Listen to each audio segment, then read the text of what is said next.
husband and your father are having an argument. Your husband says, go to the car, we're leaving. Your father says, sit down. What's your next move? Oh, that's really hard question.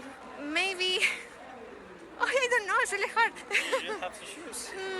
I'm going to other place and I say sorry. Go to home too. That sorry, I have to leave. I'm going to the mall. I'm going to get some clothes, maybe eat an ice cream, and think maybe what I have to do after that. But I prefer to do that. What would you do if your wife and your mom are having an argument? She's my wife, so probably I will follow her. I can speak with my mother later, but probably no. My wife's first, yeah. Oh, so I'm a terrible wife. Ha ha hell. So let me tell you a little story. So I had that happen to me one time, where a young lady that I was married to, me and her father had a disagreement. It got to the point where I told her, let's go, we're going home. Her father told her that she wasn't leaving. And she hemmed and hawed, and she wound up staying at her parents' house. I drove home. I packed up her clothes, boxed every goddamn thing up. I drove back. Took me about 3 hours to pack all her stuff up. I drove back, came to the driveway. She saw me. She started talking about how her and her father been talking. I didn't want to hear a damn thing. I took everything out the car. I put it in the driveway, in the garage rather. I left all her shit there. I got in the car and I went home. I slept good that night. Because here's the thing.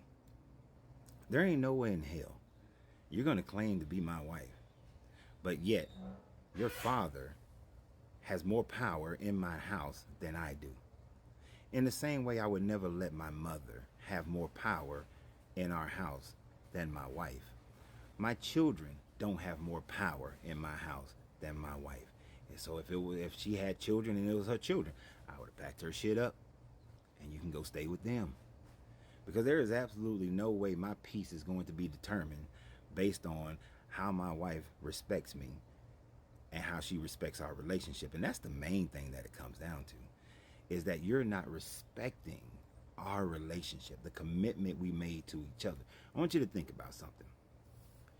Your spouse is the only person who is trying to live their entire life with you.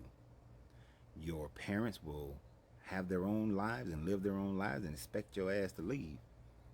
And they will eventually do whatever they do and die. You're not in their house. You're not with them. Your children will eventually grow up and leave you and go and start and have their own lives. They ain't gonna call you every day. They ain't gonna be there for every moment. They're not cooking in the kitchen with you, cooking meals with you. They're not cutting the grass with you. They're not going on vacation with you. They're not a daily aspect of your life. But yet you're gonna give them precedence over the only person who's trying to live with you and be with you and strive with you and suffer with you and have joy with you for the rest of your life. You're gonna give someone else power over your relationship. And many of you, no matter what your religion is, you give the person in charge of that religion to whom you come under, whether it's a pastor or imam or a priest or a bishop, whatever, you have given them more power in your house than your husband or your wife. You have set yourself up for failure. Unless you got a weak ass spouse who will allow such thing, you set yourself up for failure. Eventually I let her come home. With the clear understanding, the very clear understanding, if there is ever another hiccup in this area, meaning that if a situation happened again where me and her father had an issue, or me and her brother had an issue, or sister had an issue, and I was saying, okay, that's it, I'm done. This is not our house. We're going to our house to live our life and do our thing, and maybe we'll iron this situation out later, because that was the main thing. I was like, look, this ain't the time. Evidently, we are not in a state where we can have a reasonable conversation, so we're leaving. So things would have gotten ironed out. But I told her, if there's ever another hiccup of this nature, or if I find out that you're going behind my back with some hiccup shit, we're done.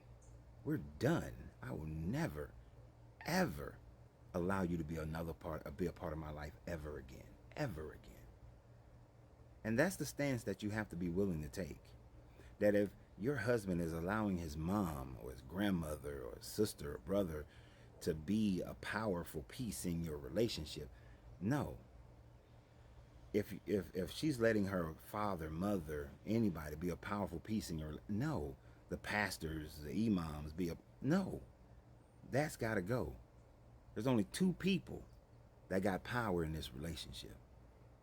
And that's you and your spouse. And that's it. All that other stuff, and I know some people gonna say, well, my children, they gonna be with me forever. A man leaves, a man will leave you, and a woman, she'll leave you. My kids, my mama has always been there for me, so my mama is always, she'll leave you. Yeah, she'll leave you because of that dumb shit that you're thinking right now, that dumb shit that you're saying right now. That's why they're leaving you. That's why. Think about that for a second. The reason why is because you're putting everybody else ahead of them. That's the reason why. No other way around it. You're creating the very thing that you are claiming is going to happen is a creation by you. It's not a creation by them.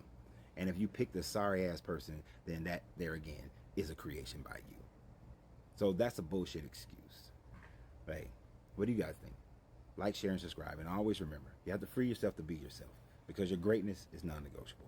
Good journey, good vibrations.